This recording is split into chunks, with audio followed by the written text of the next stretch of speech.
Yes, sir. Again, Where did you yes, get the information, Mr. Chair?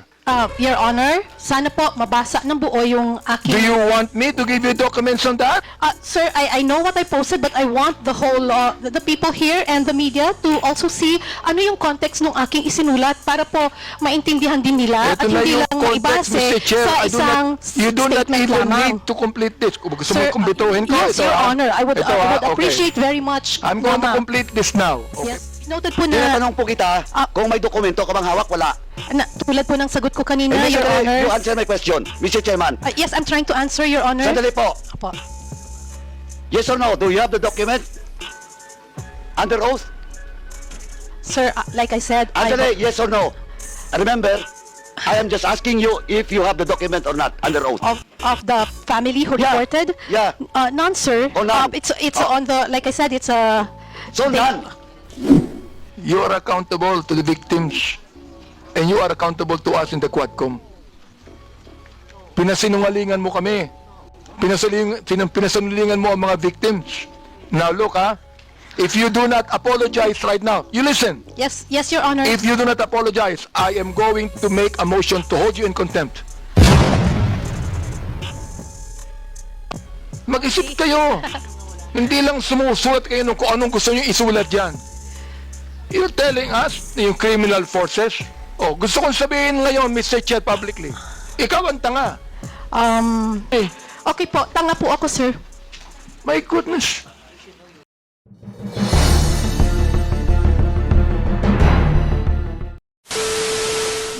And I would like to ask TikTok here. Miss Peachy, I can see that you are a very good English speaker. Hello, good afternoon, Mr. Chair. Yes, you are a very good English speaker. Are you an American or a Filipino? Bisaya ko, sir. Yun. Bisaya pala. Bisaya pala. Oh, okay. Kanina English ka na English, nakala ko Amerikano ka eh.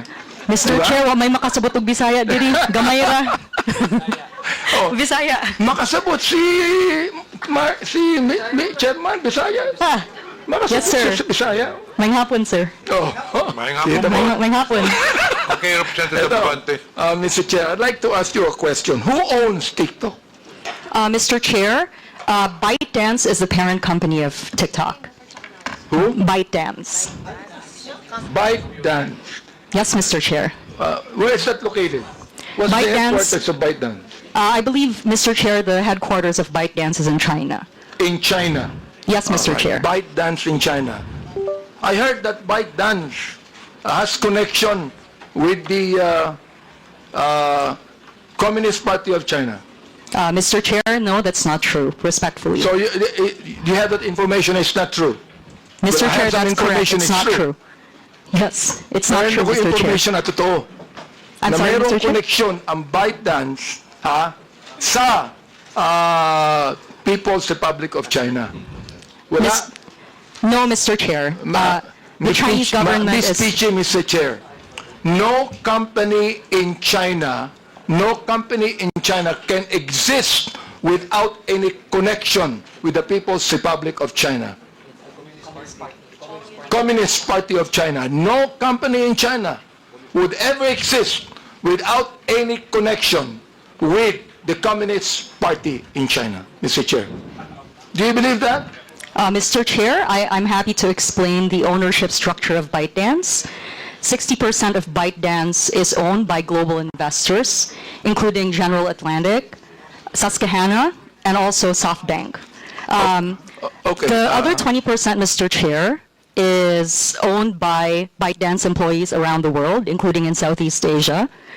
And another 20% is owned by the founder of ByteDance, who is a private citizen Mr. who I Chair, believe lives in Singapore now. Sorry, Mr. Chair. Mr. Chair, you have syllables, no? Mr. Chair, I don't actually care who owns it or who are the shareholders to it.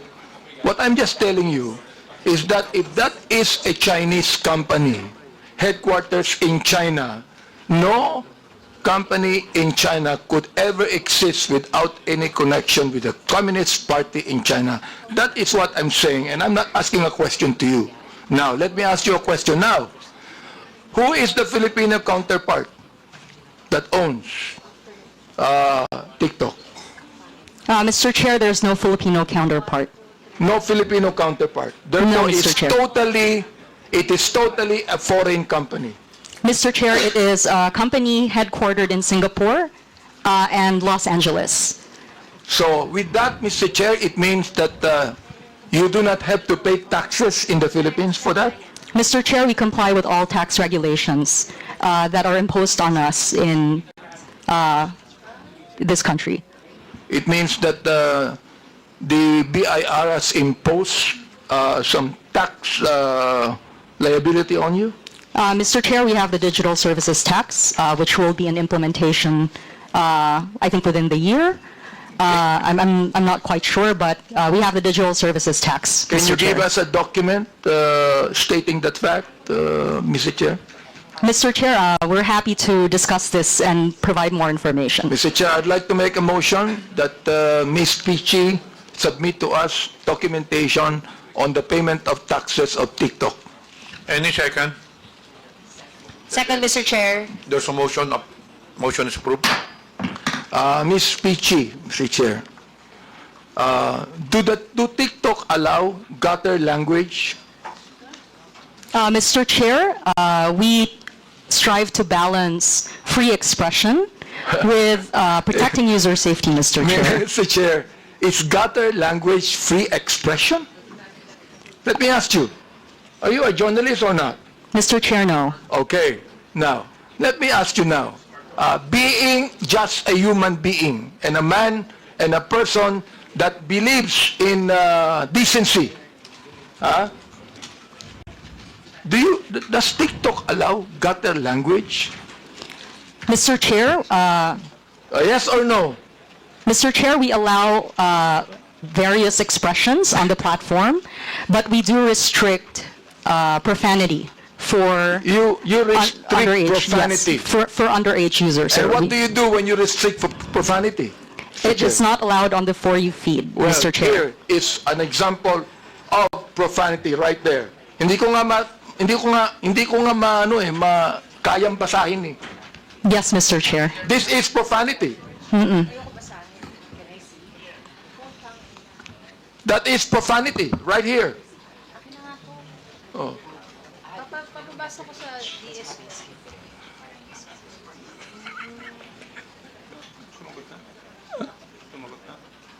Di ba?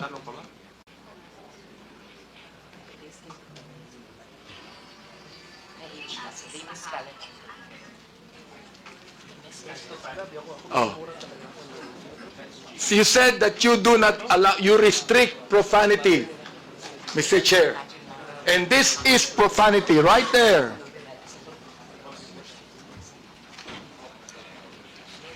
Understand, Mr. Chair. We do not allow hateful expression, if I may, Mr. Chair. We don't allow hate speech. Well, you should put this out then. Yes, Because Mr. Chair. you can be accountable to this. Mr. Chair, we're glad to work with this honorable committee to study the content that you are showing to us. All right? And I have also here some, not just profanity, but pornography. Dance, people who do not have bra, who only wear skimpy clothes, dancing in TikTok. Do you allow that? Mr. Chair, we do not allow pornography on the platform. Now, do you consider a woman without any bra at all, and you could be able to, it's now, tinatawag natin na wala nang naiwan sa imahinasyon. Eka nga, ano? Oo. Yung bang mga babae na nagsasayaw dito at naka-bikini o meron dito, hindi ko na makita eh.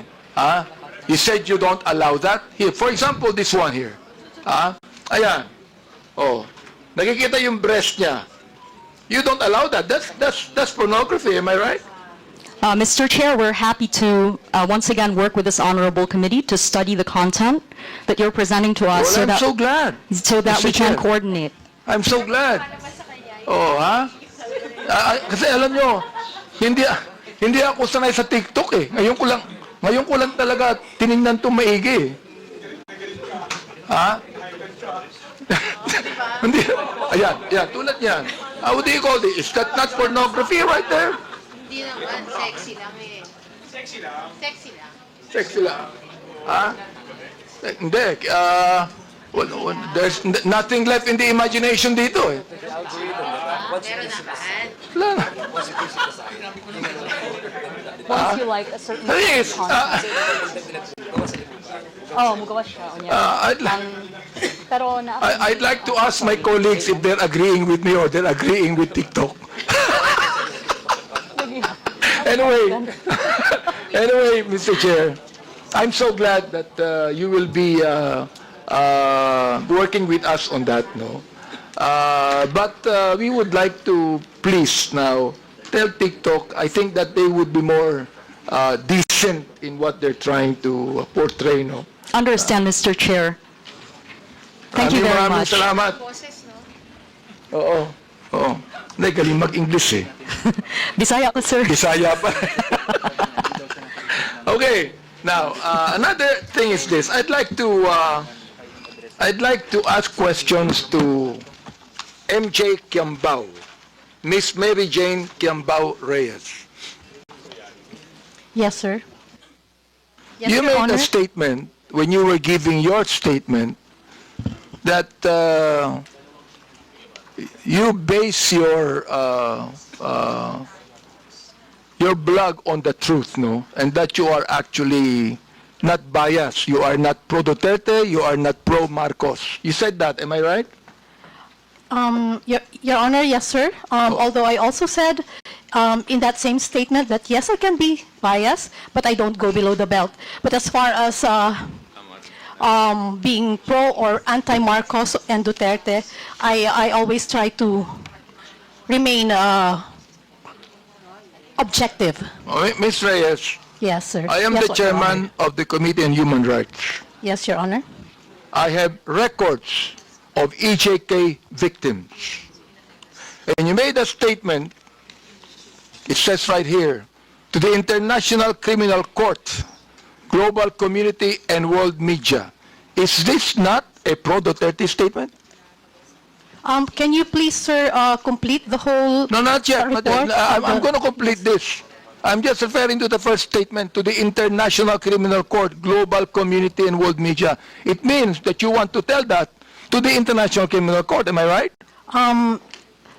Dahil, And therefore, Mr. Chair, you do not agree for the former president to be held in the ICC. Am I right? yes, Your Honor. Okay, very good.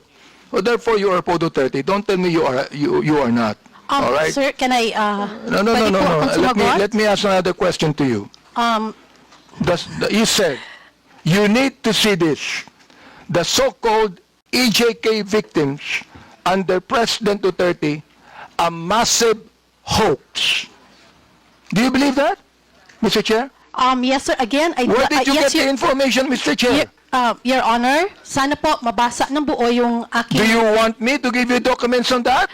Sir, I know what I posted, but I want the whole, the people here and the media to also see ano yung context ng aking isinulat para po maintindihan din nila Ito at na hindi yung lang context, maibase Mr. Chair. sa isang You do not statement even lamang. need to complete this. Kung gusto mo Sir, kumpletuhin ko, yes, ito, Your ah. Honor, I would Ito, ah, okay. appreciate very much. I'm going to Mama. complete this now. Okay, Yes, para Your marinig Honor. ng lahat. Opo. The so-called EJK victims under President Duterte, a massive hoax. Okay. Sa akin, mali. I have documents to show. Yes, Your Honor, All right, that is now your you truth, said. and I also have my truth. Please. May I remind the resource person to, again, patapusin muna yung interpolator before you answer. Okay po, salamat po, Mr. Chair. And sige po, so, kung pwede po, ibigay na lahat ng tanong at mabigyan din po kami Laban. ng pagkakataon na sumagot nang wala ring interruption Of sana. course, you will be Opo. given your opportunity to answer. Pero patapusin muna talaga yung interpolator. That is Sige a po, ruling Mr. Chair. before the resource person.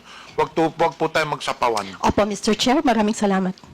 Okay, Mr. Chair, let me continue on. You said, the anti-Duterte propagandist. So alam ko na kung ano yung ano yung bias mo, di ba? May bias ka na rito eh. Oo. Okay, likely funded by drug cartels, terrorists, corrupt politicians, greedy oligarchs, and narco-politicians are desperately trying to manipulate the global narrative. What did you get the information about that, Mr. Chair? Pwede na po akong... Go ahead. Sige. Yes, Mr. Chair, pwede na po ako sumagot? Yes. Okay. Doon po sa mga nauna niyo pong tanong, kung saan, ang sabi ko nga po ay hoax. Ang pinagbabasihan ko po doon ay yung mga naglalabasan ngayon na panibagong impormasyon, kita naman po ito sa social media, ano po, kung saan yung mga napabilang na EJK, yung mga nagpakita ng picture ng mga anak nila na namatay daw sa EJK, actually ay hindi po connected sa EJK. At yung iba po ay buhay na buhay naman po. That's why, ang sabi ko nga ay hoax dahil yung mga pinakita ng mga nagrarally at pinapakita nila na namatay sa EJK ay hindi naman po patay. Mr. Chair, nag-a-attend ba kayo ng Quadcom hearing? Mr. Chair? Nag-a-attend ba kayo ng Quadcom hearing? Yung mga biktima ng EJK ay nandoon at nagkaroon pa sila ng prayer rally, Mr. Chair. Nag-attend ba kayo ng Quadcom hearing? You can answer. Mr. Chair, okay, salamat po at pagkakataong sumagot. Yes, nakapanood na po ako ng Quadcom at napanood ko rin po yung mga latest na ganap ngayon kung saan may isang Aling Sheila, Aling Lori, Aling another mother, kung saan yun po, yung mga anak nilang pinapakitang namatay sa EJK ay hindi naman po. Doon po, yun po yung pinanggagalingan ng aking isinulat na opinyon. Yun po ay reaksyon at opinyon sa mga nabalitaan ko po sa social media at sa mga news online. Again, those are my personal reaction and opinion on the current events. Mr. Chair, ang hirap nun, makakabalita ka ng anuman, tapos you're going to put up an opinion, and you want to let the people believe it's the truth. Yun ang problema dyan eh. Facts. Then sabi mo, they want you to believe that every young life lost was at the hands of our people's president, Rody Duterte. This is a blatant lie. That is my, pwede na pong sumagot, Your Yes, Honor? go ahead. Sige. Opo. Go ahead.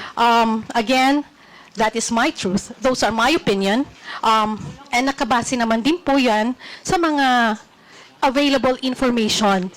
Ngayon, makikita po natin na yun nga po, may mga EJK victims nga raw na hindi naman pala. Raw. Oh, yun nga po, sabi, yung raw po, I'm Therefore, referring... you have no right to say it's a massive hoax. Mr. Chairman, with the indulgence of Chairman. Yes, Mr. Ma'am, Congressman yung Paduano. sinasabi mong mga facts ngayon na lumalabas, is it an official document coming from those investigation by government agencies, by Quadcom, or just a mere in the social media accounts?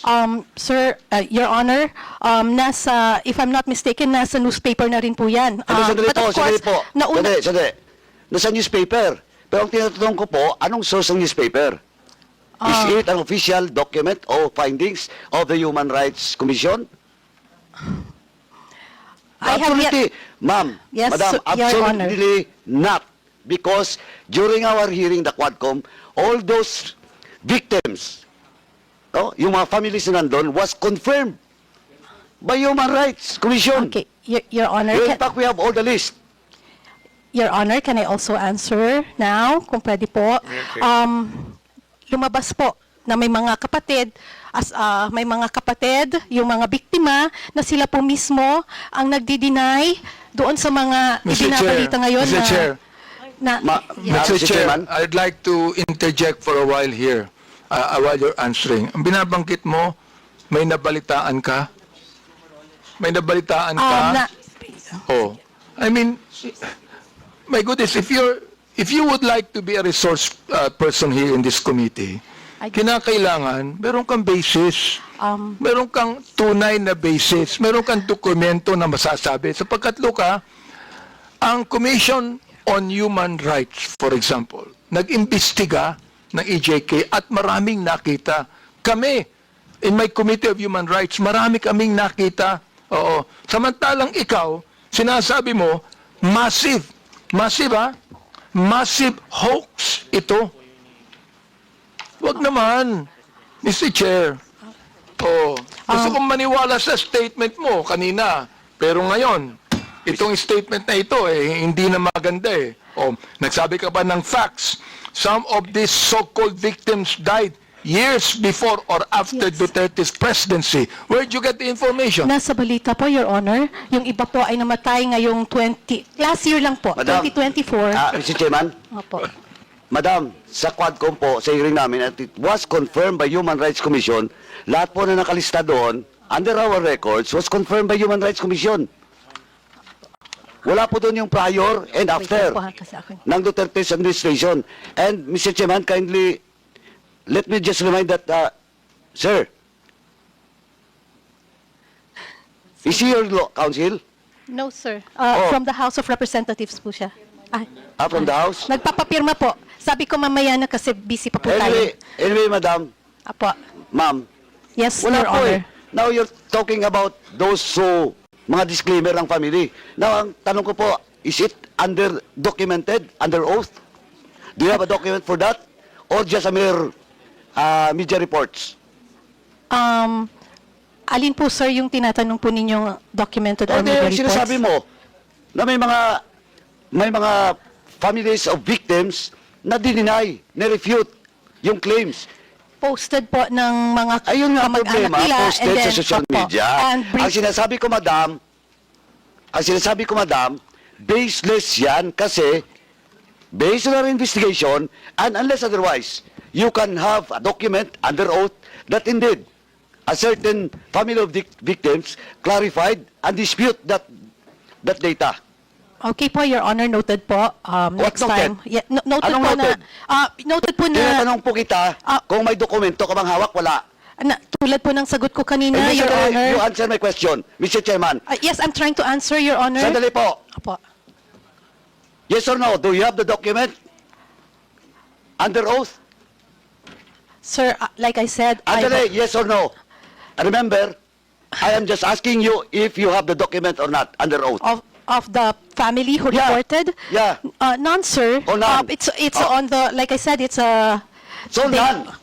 You don't have. Okay, sir. Next time po, What's kukuha next po muna- time? next time po, bago po tayo magsulat ng mga ganon, kailangan kumuha po muna tayo ng mga dokumento under oath. At hindi tayo basta magbabase sa sinasabi Chair. ng mainstream media. Okay. Mr. Chair, Thank you. let me continue on the Representative statement Abante. he said. Yes. Sinabi niya, facts to nakalagay facts. Many are completely unrelated to drugs or EJKs. Some of them are still very much alive. You said you do not have any documents on that.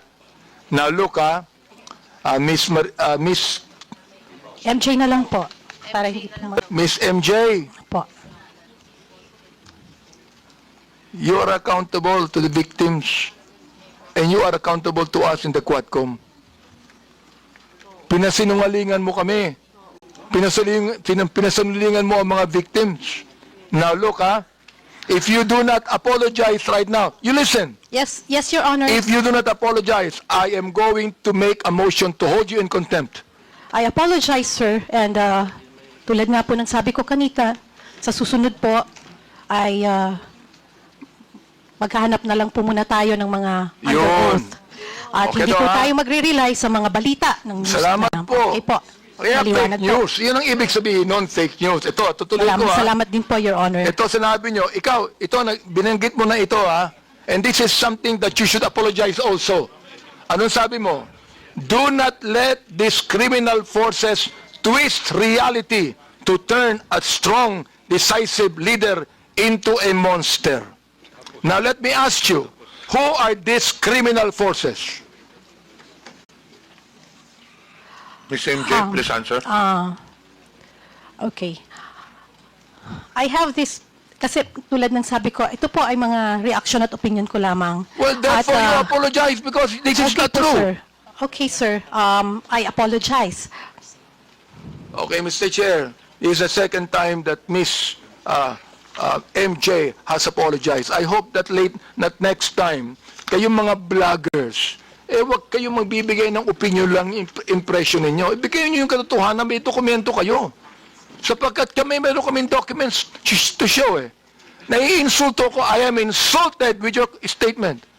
Being the chairman of the Committee on Human Rights and one that's investigating, I am actually insulted with your statement. Again, my apologies, sir, and noted po sa mga suggestions po ninyo. At gusto ko lang din pong sabihin na yung pong post has nothing to do with you. Hindi po, it has nothing to do with, pasensya na po. Well, Mr. Chair, maraming salamat, no? Yung binabagit mong nothing to do with me, pero yung tinawag mong criminal forces, kasama kami dun ikaw naman, mag-isip naman kayo. Ang hirap nito, Mr. Chair, itong mga vloggers na iba, ito ang mga tanga So, tatanga-tanga ang gobyerno. Mag-isip kayo. Hindi lang sumusulat kayo kung anong gusto nyo isulat dyan. You're telling us, yung criminal forces, gusto kong sabihin ngayon, Mr. Chair, publicly, ikaw ang tanga. Okay, Your Honor, pero Mr. Chairman. Mr. Chairman. Representative Ponduano. Mr. Chairman, just a matter of protocol, may I move to strike out the statement of the Chairman Abante Second. addressed to MJ. Second, Miss MJ. Mr. Chair. Thank you, Mr. Chairman. Any objection? There being none, the uttered words is stricken off. Any further questions? I rest, Mr. Chair, and thank you so much. I'm not angry at you, Miss MJ. We're just ferreting the truth here. Ano? okay, Your Honor.